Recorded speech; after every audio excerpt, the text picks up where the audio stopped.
Welcome to the Doom Scroll News Report here on Radio Taiwan International, where I, Hanna Belinsky, and my co-host, Amanda Stevens, two writers, political by necessity, cover some of the biggest international news stories dominating our news feeds from the last week.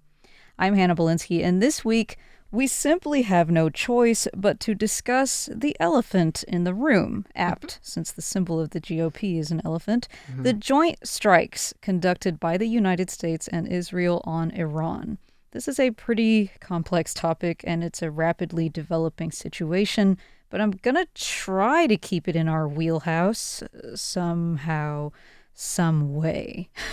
What a week. What about you, Amanda? Oh boy, what a week. Well, I remember finding out while I was out with a bunch of friends that the U.S. had struck Iran, and everyone around me was telling funny stories like, ha ha ha ha ha. And I was like looking at my phone like, ha ha ha.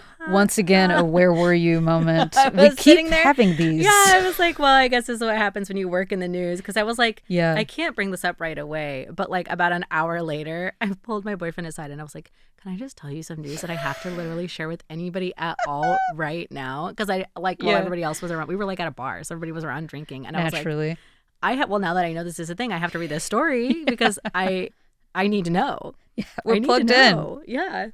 So I broke my rule. But well, not a lot of news stories will do that, but this is worth it. This is pretty huge. It's pretty huge. It's worth breaking the rule, unfortunately.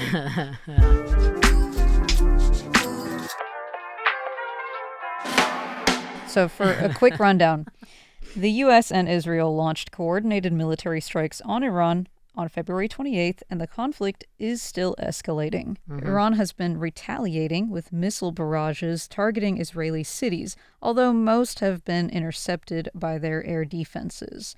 The human toll inside Iran is severe, with over 780 people killed across strikes on more than 150 cities and 500 sites. That's as of the time I prepared our notes for this episode, which was Thursday, March 5th. But it's probably more now. Oh, yeah. The most shocking single incident was a missile hitting a girls' school in the city of Minab, killing over 165 schoolgirls and staff. The economic fallout has been immediate and global. The Strait of Hormuz, through which roughly a third of the world's seaborne oil passes, has effectively ground to a halt as ship owners pull back. Oil prices have surged over 12%. European gas futures jumped over 40%, and Asian stock markets took heavy losses. Ironically, among outside players, China has had the most to say. They've been calling for a ceasefire, evacuating over 3,000 of its nationals from Iran, and rallying Gulf states against what it calls external interference. I know, it's a bit ironic, isn't it? They get to play the responsible global actor, to call for peace and to look statesmanlike. It's a real potential soft power moment for them. However, they have stopped short of any military or material support, which keeps with their pattern of strong words and minimal action when it comes to the quote-unquote strategic partnership between China and Iran. So, Amanda, why do you think that is? I know we talk about China a fair bit. They are our neighbor, and we live in the shadow of their boot. The first thing I thought of, actually, when this happened was, what's China thinking? What's their angle? Well, I have to say the biggest laugh that I got over all of these coverage, I do say laugh, was the fact that, according to reporting at Al Jazeera, Russia and China, who, as you just said, allies of Iran, had a lot to say that really felt like telling on themselves. I know, right? Vladimir Putin called the assassination of the supreme leader of Iran, quote, a cynical violation of all norms of human morals, end quote. Buddy, guess what? I think I rolled my eyes so hard that I broke something. And then China said, which this actually did make me laugh out loud, the Foreign Affairs Minister Wang Yi told his Israeli counterpart Gideon Sa'ar, quote, force cannot truly solve problems, end quote. How about that? I was thinking, well, that's very isn't interesting. That crazy? What was that, 2028? What was supposed to happen at 2028? What was that thing that you said? Has they bumped it to 2028? Wasn't I thought it was 2027. I don't remember. I mean, it is ironic, isn't it? Really feel like I pulled a muscle being so exasperated with this. As for what their angle is, There's China much and to Russia, speculate.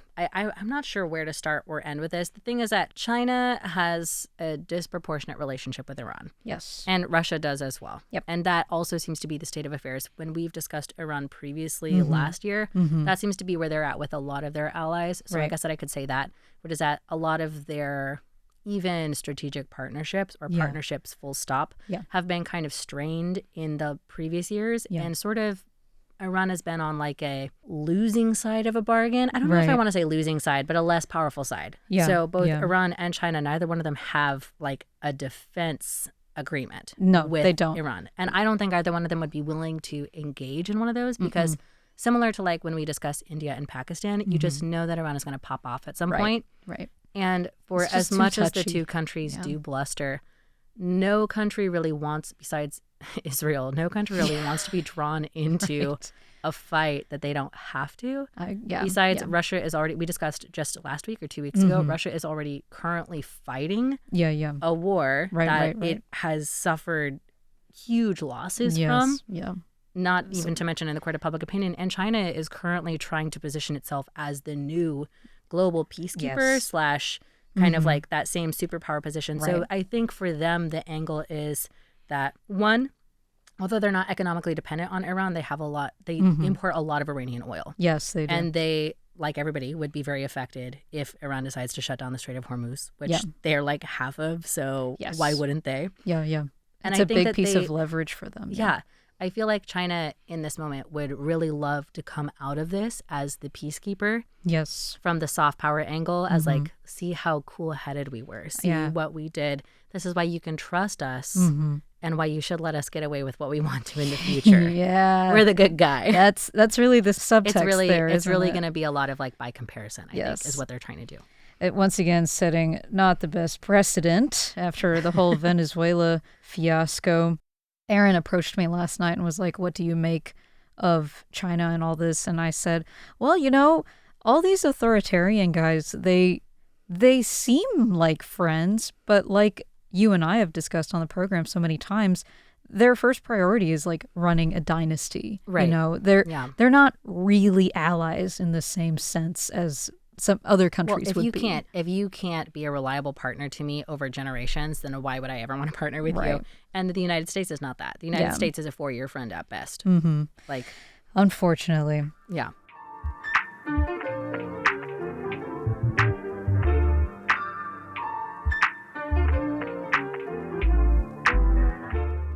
Speaking of the United States, I want to pivot. Friends. Yes, I want to pivot a little bit and bring it around to your favorite man, Pete Hegseth, the U.S. Secretary of Defense. Or no one ever says that and actually says any of my favorite men. As usual, his language is extremely unprofessional for a cabinet member. He was calling Iran's forces toast and saying the U.S. would continue dumping its nearly unlimited supply of bombs on them. He basically waved away the drone strike that killed 6 U.S. service members, saying, the press just wants to make the president look bad.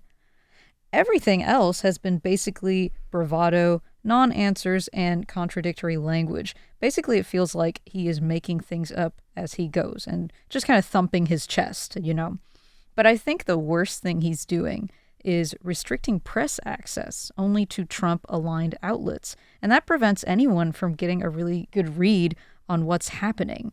What do you think the end game is? Do they even know? Oh, where do I begin with this? At the beginning. No one knows what the beginning is for this story. Or the end. And that sounds like I'm kibitzing, but that is actually the problem with this, which is like the end game for the United States is unknown. Yeah. And like, it's one thing that they're keeping cards close to their chest, you could say, but I actually think that they don't know. I don't think so and there's either. there's a lot to this. And I think that there's a lot of factors that are playing into this.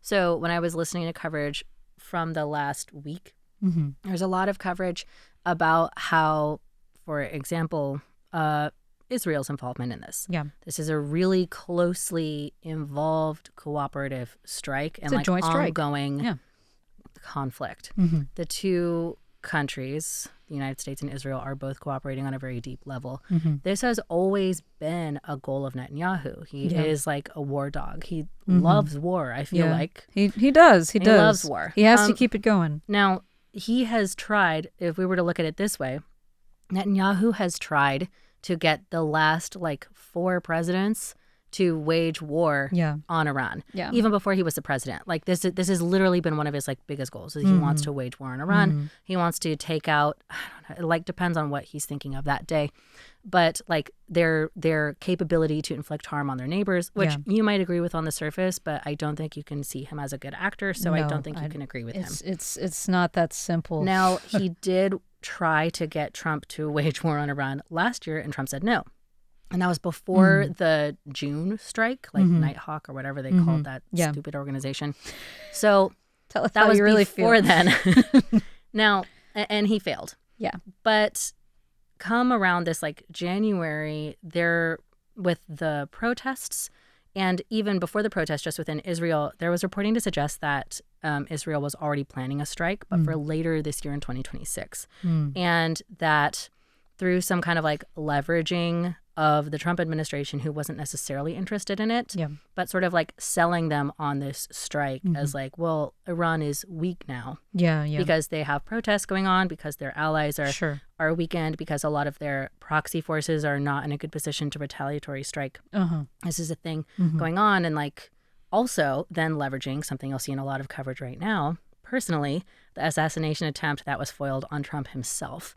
Which is the greatest way to make him do anything, is to make it personal. So true. He's really, really afraid of being killed. He doesn't care about offering up American lives, but he's really afraid of being killed. So, like, I think that those were huge factors in why the United States went to war. I think that a lot of it was sort of like leveraging from Netanyahu, was like the devil on a shoulder.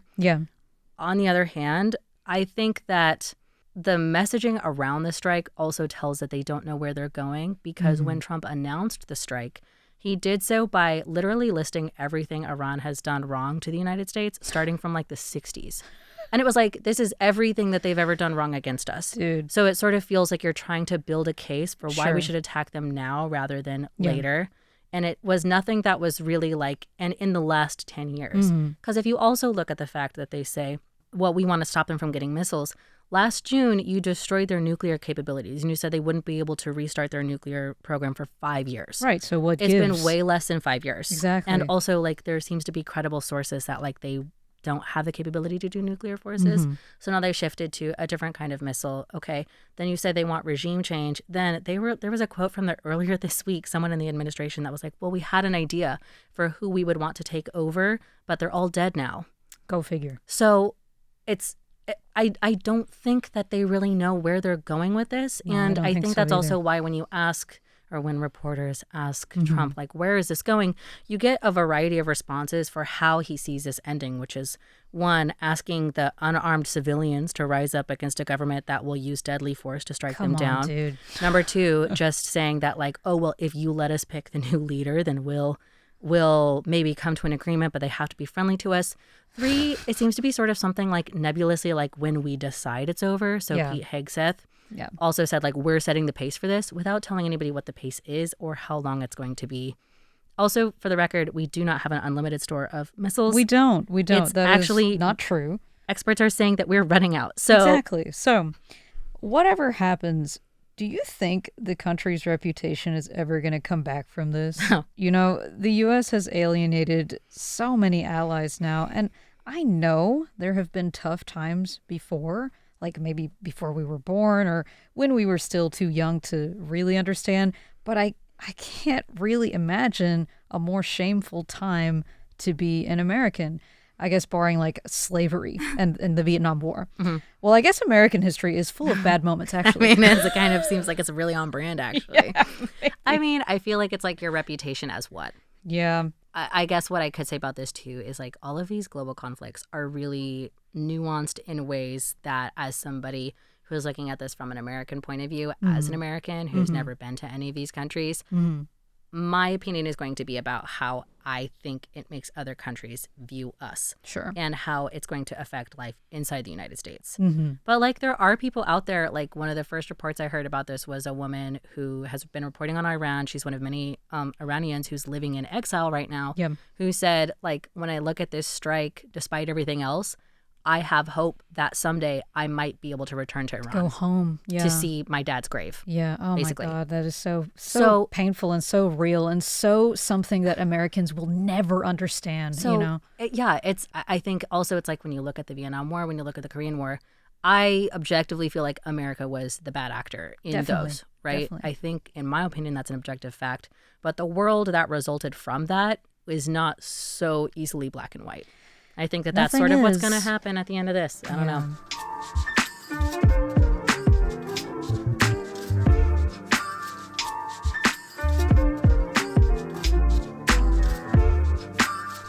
The situation in Iran is so all-consuming right now that it is dominating basically every news cycle. Mm-hmm. But I don't want to be bogged down by bad news, even though this is doom scroll. I want to talk just a bit about something lighter, too. And this news story is older, from early February. I couldn't find a way to fit the topic into either of my episodes from that month, but it happens to slot fairly well in this episode, given that we are talking about Trump's cabinet. Amanda, did you know that apes might be able to play make-believe? Oh, boy. That's right. I'm not just talking about Pete Hegseth. Scientists believe actual bonobos might be able to pretend. So, bonobos are great apes, closely related to us and to chimpanzees, and scientists were able to figure this out by first teaching a bonobo to point to cups that contain real juice. Everyone loves juice. We love juice. When he could do that, they tried showing him empty, clear cups and pretended to pour juice into them using an empty jug. Then they would transfer the pretend juice out of one cup into another, ask him to point to the cup that has juice in it, and he got it right more than half the time. Over the course of this research, he also proved he could tell the difference between something real and something pretend. So, what's the significance besides my setup for a joke implying the Trump admin is a bunch of apes? That's nice if she's on the other foot, hey?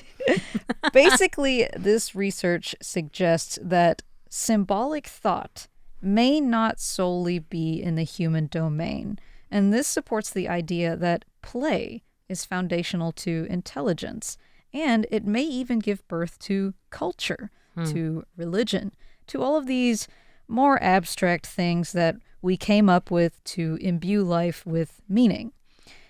I don't think we've ever really talked about anything particularly philosophical on the program. Not for a long time. No, but I know that you are an expert on stories. Well, thank you. That's the whole premise of your other program, Tales of Our Time, on every Thursday after the news block, by the way. Thank you.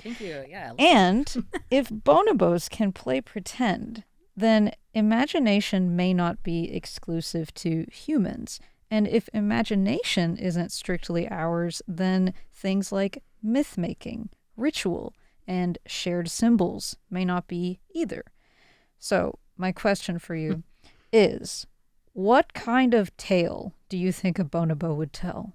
My first impulse is probably something not safe for work. Because that's the other thing I know about bonobos. That's so true. They are dirty little creatures. Indeed. I guess they're very free love. I say that. So you think it would be like some kind of polygamous sort of... for sure. If bonobos could make myths, then like they would have a free love like deity or like some kind of phallic monument. Maybe not even phallic. I mean, like when I say free love, I mean bonobos are all about everybody having a good time with everybody else. So that's what I know about bonobos. I'll also say I'm not a monkey or ape person. That was my next question.